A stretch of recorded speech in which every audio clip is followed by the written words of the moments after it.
Good afternoon. I'm Mark Anderson. I'm the webmaster and historian at Ashlar Lodge number 3 in Nanaimo, at St. John's Lodge number 21 in Ladysmith, and at Temple Lodge number 33 in Duncan. This is the first in a series of historic videos we plan to do for our new YouTube channel. We're here today in Bowen Road Cemetery in Nanaimo. Now the cemetery dates from the late 19th century.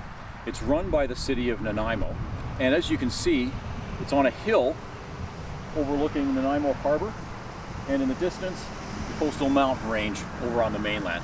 And there are a number of fairly well-known Masons in Nanaimo history here. So today, we'll look at the graves of a few of those people, concentrating particularly on people who were involved in the mining industry.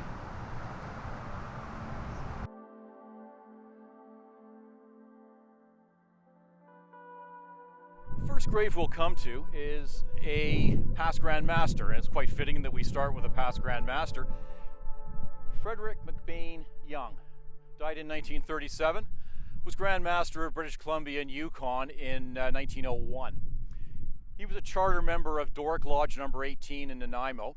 He became a Mason in Ontario, where he studied law at Osgoode Hall Law School in Toronto. Came to British Columbia, set up a practice as a lawyer, later became a judge, became a member of Ashlar Lodge number 3 in Nanaimo, also affiliated with Atlan Lodge in northeastern BC, where he was a judge. We're at the graves of Samuel Hudson, Malcolm McLean, and Archibald Muir. All three of these men were members of Ashlar Lodge, and they died on the 3rd of May, 1887, in the Esplanade number 1 mine explosion, which is still the single incident with the largest loss of life in Canadian mining history. 150 people died in that explosion. Now, Malcolm Muir here, or Malcolm McLean, was one of the miners killed. Archibald Muir was one of the miners killed in the initial explosion. Samuel Hudson was not on shift that day, but after the explosion, he volunteered to go down into the mine. He didn't have to, but he volunteered to go down into the mine to try and rescue anyone that had survived the initial explosion. He was overcome by gas when he was down in the mine, so he died as a result of his efforts going down into the mine to try and rescue others. Ashlar Lodge number 3 placed this stone on his grave in recognition of his heroism in going down into the mine to try to rescue others. Originally, there was a broken column which stood about this high on top of this grave.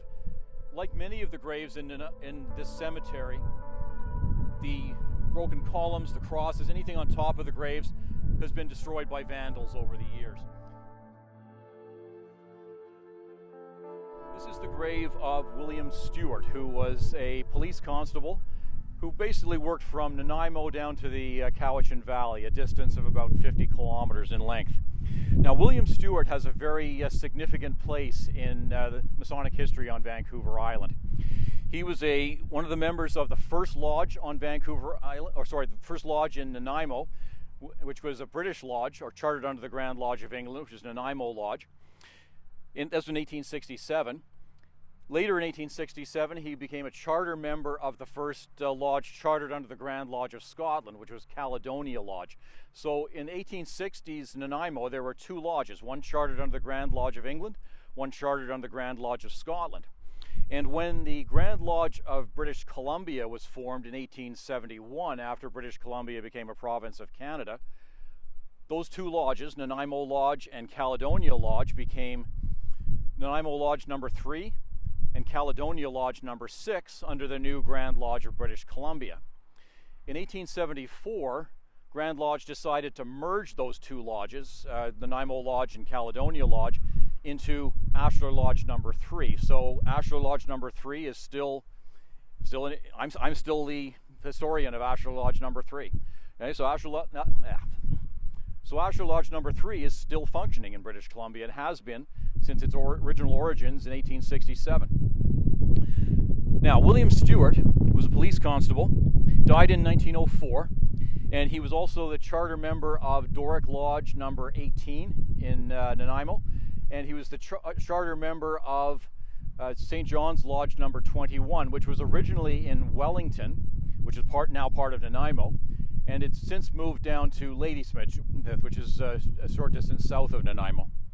Now this grave has subsided. Just down here, you can still feel the tops of the engraved word Stuart down here. Early pictures shows this grave standing significantly higher, so this bottom part would be up about here. And originally, there was a broken column on top of this grave that was about this high. Vandals have taken care of that over the years, but this is the grave of William Stuart, a very significant person in Vancouver Island Masonic history.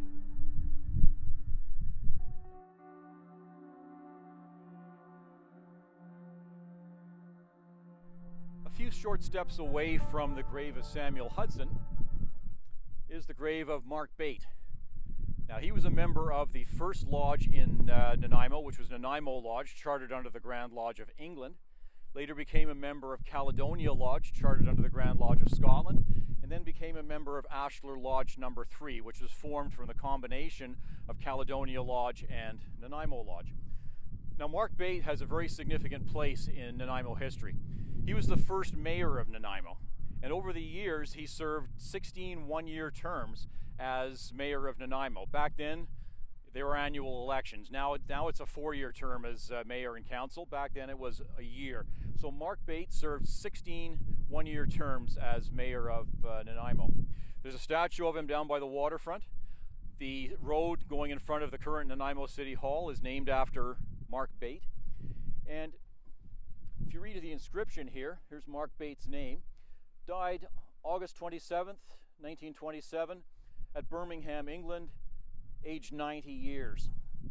And he was born in Birmingham, England. He went back to Birmingham to visit his birthplace. Unfortunately, he died in England, in Birmingham. His body was returned and he's buried here in Bowen Road Cemetery. But a very significant person, both in Nanaimo Masonic circles and also in Nanaimo history. First mayor, served 16 terms.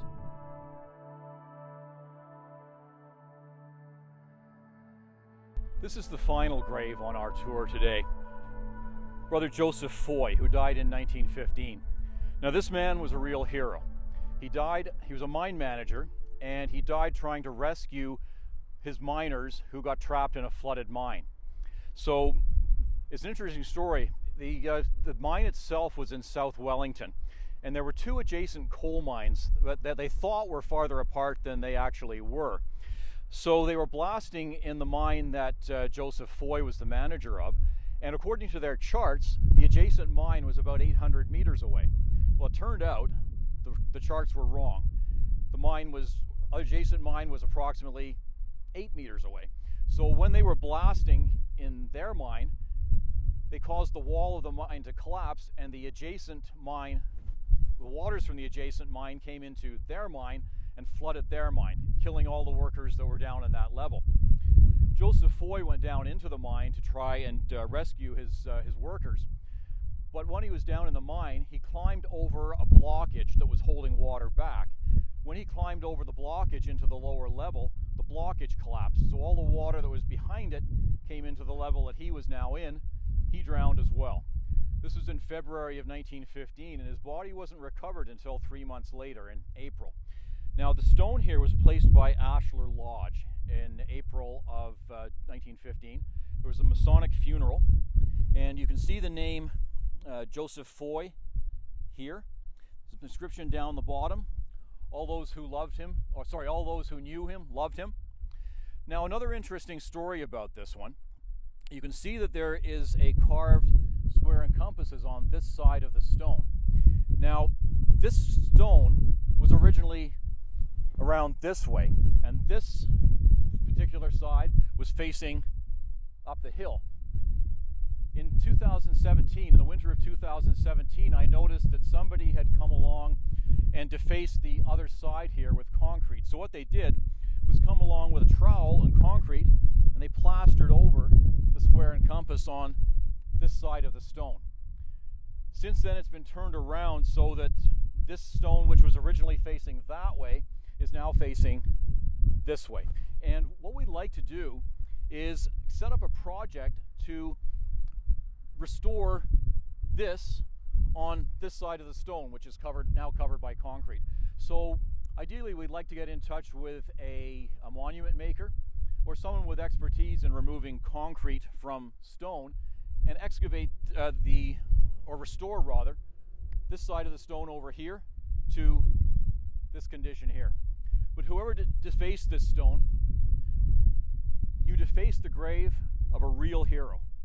This is a man who was a mine manager who went down into a mine that was flooded after the flood had killed a number of his workers, over 20 workers. He went down into the mine to try and rescue workers that were trapped down there. In the process, he died himself. So to the person who defaced this monument, if you're watching this, you defaced the grave of a real hero here. Joseph Foy died in February of 1915, a member of Ashlar Lodge number 3.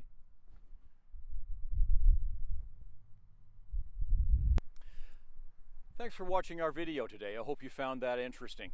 Now, in conclusion, just a suggestion for lodge historians and lodge webmasters. Masonic history is a great way of promoting your lodges today. If you go into cemeteries like this, shoot pictures of graves, get biographies of the people who are buried there, and put them on your lodge website. Genealogy is one of the major hobbies in today's society. Genealogists come onto websites all the time if they can find pages about their ancestors. If you can put those pages up on your website, pages about deceased members of your lodge, you'll get traffic onto your lodge websites. And that's a great way of promoting Freemasonry and your lodge in particular. Hope you enjoyed the video.